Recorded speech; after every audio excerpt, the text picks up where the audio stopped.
एक विशेष प्रेरक प्रसंग हमें याद आ रहा है।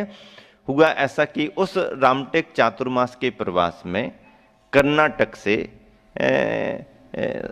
महावीर भैया, जो मूल निवासी तो सदलगा के ही थे, सपरिवार चौका लेकर के आए थे।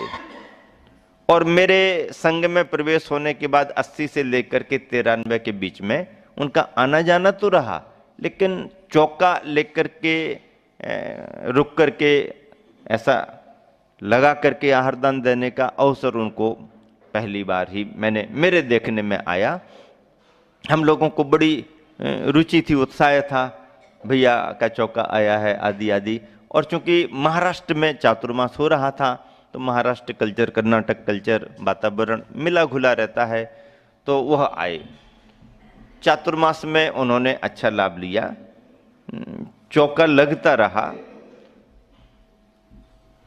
बाकी महाराजियों के आहार तो जल्दी जल्दी 2-2 का पड़गहन करें तो 2-2 भी जाएंगे, क्योंकि महाराजियों को तो खुशी होती है, उत्साह भी था। हम लोगों के आहार हो ही रहे थे, आचार्य श्री का आहार नहीं हो पा रहा था। योग सागर जी उस समय रामटेक चतुर्मास में संघ में नहीं थे। उनका विहार जबलपुर पंचकल्याण के बाद मुनि श्री योग सागर जी महाराज जी, मुनि पवित्र सागर जी और मुनि सुख सागर जी महाराज जी का विहार श्रवण बेलगुल महामस्तकाभिषेक के लिए हुआ था। और उनका उस वर्ष का चातुर्मास श्रवण बेलगोला में संपन्न हो रहा था। बड़ी लंबी यात्रा करके दक्षिण की और महामस्तकाभिषेक के लिए वो सम्मिलित हुए थे। भट्टारक जी का विशेष निवेदन था। आचार्य वर्धमान सागर जी महाराज जी के संघ की वहाँ पर उपस्थिति थी। महाराज जियों का भी पहुँचना हुआ, तो आचार्य वर्धमान सागर जी महाराज जी ने भी, क्योंकि चिर दीक्षित हैं मुनि महाराज जी योग सागर जी, तो उनको भी बहुत सम्मान के साथ अपने संगस्थ साधुओं में, और महाराज जी का स्वभाव भी उस तरीके का है और बहुत अच्छे धर्म प्रभावना के साथ वहाँ पर वो विराजमान थे। यहाँ रामटेक जी में महावीर भैया का चौका लग रहा था। सभी महाराज जी के आहार तो हो ही रहे थे। आचार्य श्री का क्रम नंबर अभी आया ही नहीं, तो खुशी भी थी और कुछ निराशा भी थी, क्योंकि कोई भरोसा भी नहीं है। और अक्सर करके मैंने देखा है कि किसी नए चौके में, किसी विशेष चौके में आचार्य श्री का जब तक आहार नहीं होता, समय सागर जी महाराज जी का भी क्योंकि वहां हरी झंडी मिलती है तो पहले मिले तो ऊपर से, फिर बाद में देखेंगे। अक्सर करके ऐसा संघ में देखा। तो अब आचार्य श्री का नहीं हो रहा तो समय सागर जी का भी नहीं समय सागर जी भी नहीं। अब महावीर भैया वगैरह मिले, बैठे, भैया विधि बनाओ। अब बना तो रहे महाराज जी, बनना चाहिए, ऐसा नहीं होना चाहिए, बनना चाहिए। हाँ हाँ, हम तो अपना कर्तव्य कर ही रहे हैं, हम तो श्रावक हैं, ऐसा वो कहते। और समाज भी अच्छी परिचित हो गई थी, वो भी प्रवचनों का लाभ लेते थे। हम लोगों के मन में भी था कि भैया के यहाँ आहार होना ही चाहिए, होना ही चाहिए। अब लेकिन आचार्य श्री से कौन कहे, चर्चा कौन शुरू करे। शाम को हम लोग भैया वृत्ति के लिए थोड़ा सा 10-20 मिनट बैठते थे, और शाम को फ्री मूड, कोई भी देश काल की परिस्थितियों की, संघ की, समाज की चर्चाएं आचार्य श्री भी पसंद करते थे। और उतना ही समय हम लोगों को ऐसा रहता था कि भैया वृत्ति तो एक माध्यम रहती थी, विचारों का आदान प्रदान, गुरुवर के अनुभव या कोई भी चर्चा हो जाती थी। और वो संघ को ही उतना समय, कई बार श्रावकों को मिलता भी था बैठने को, कई बार मिलता भी नहीं था। संघ में ब्रह्मचारी महाराज वगैरह रहते थे।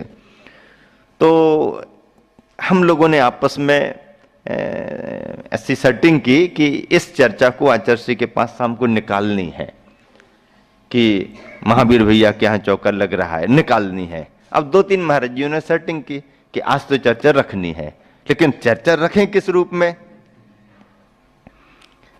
कहाँ से शुरू करें।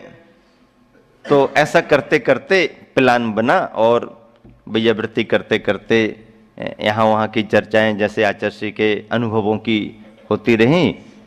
फिर चौकों की आचार्य श्री, इस बार बहुत भीड़ हो रही है रामटेक में, लोग बहुत लंबे लंबे समय तक लगाते रहते हैं। आचार्य श्री बोले क्या करूं मैं, इतने सारे चौके लग जाते हैं और अब लोगों को प्रतीक्षा तो करना ही पड़ती है। अब तो उनका पुण्य है, भाग्य है, करना चाहिए।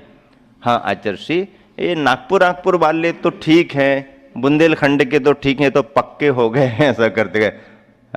तो आचार्य बोले तो अब तो बोले तो अपन को थोड़ा सा ऐसा मिला कि कुछ बोल सकते तो मैं। हमने कहा धीरे से, आचार्य श्री कुछ श्रावक कर्नाटक से भी आए हैं कुछ श्रावक कर्नाटक से भी आए हैं। बोले नहीं, मतलब ख्याल में है। तो हमने कहा आचार्य श्री हम लोगों के तो आहार रोज हो रहे हैं आचार्य श्री। हाँ, लेकिन आचार्य श्री आपका आहार नहीं हो पा रहा। ऐसी कौन सी विधि लेकर के निकल जाते आप हैं कि उनके यहां योग ही नहीं बनता। धीरे से अंगूठे से बात मत करो ऐसा अंगूठे से सारा। तो अब और महाराज जी ने उकसाया कि आचार्य की कोई अटपटी विधि होगी, कोई नई विधि होगी, कुछ ऐसा लेके निकलते होंगे। हमने कहा विधि तो अपनी जगह है आचार्य, लेकिन क्या सोच करके आपका पड़गहन वहां पर नहीं होता है क्या सोच करके आचार्य आपका पड़गहन वहां नहीं हो पा रहा। अब जिसका उत्तर तो मुश्किल है, क्या सोच करके, मतलब यदि महावीर भैया का ख्याल जाएगा तो महावीर भैया का ख्याल काय को जाए, और श्रावक का ख्याल जाएगा तो सभी जगह होना चाहिए। अब आचार्य जब हम लोगों से कहते हैं कि अपन को ये थोड़ी मानना पड़ता है कि कौन किसका, वो तो श्रावक बन करके खड़े होते हैं, सब जगह जाना चाहिए। तो आचार्य श्रावक बन करके ही तो वो खड़े हुए हैं। अब वो तो सतलगा वाले कर्नाटक में रहे, ये तो अभी श्रावक बन करके आए। ये भाव प्रकट हुआ तो आचार्य मैं समझ रहा हूं क्या कहना चाह रहे तुम लोग सब महाराजों की तरफ क्या कहना चाह रहे समझ रहा हूं। कुछ नहीं, हंसी में बात निकल गई। 1-2 दिन और निकल गए, लेकिन अपना जो प्रयोग था वो सफल हुआ और आचार्य श्री का पड़गहन हुआ।